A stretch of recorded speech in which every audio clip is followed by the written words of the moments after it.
You seen this? I did actually. Yeah. So that's a dead blow.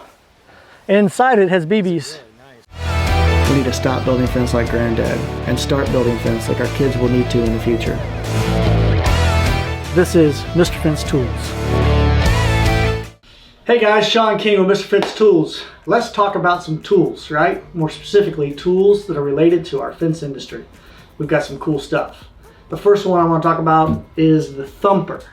So what this tool does, it allows us to adjust the height of the post after they've been set using a dry set method.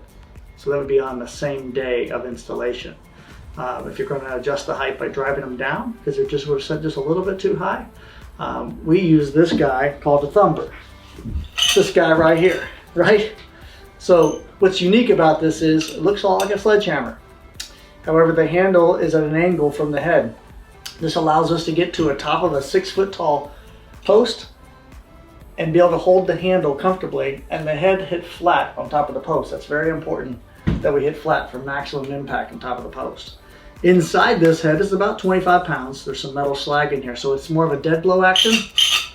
So as we hit the top of the post, we don't have the sledgehammer bouncing, so the Thumper will be nice solid impact to control and drive the post into the ground.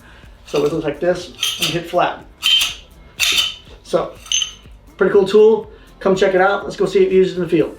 We're gonna move these posts up and down to make it in line, utilizing this little guy and then this tool, the protector, to protect the top of the post.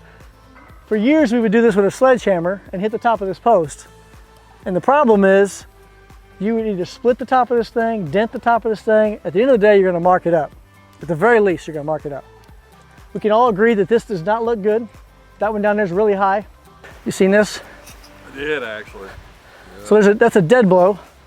And inside it has BBs. All right, if I have to move a lot, I'll climb up on top of the fence. If I gotta make a small adjustment, that's why there's an angled handle. We wanna hit that flat. That's why this handle's angled, okay? But if I gotta go a long ways, I can climb up on the fence. It would be here if I have to drive it a long ways. All right?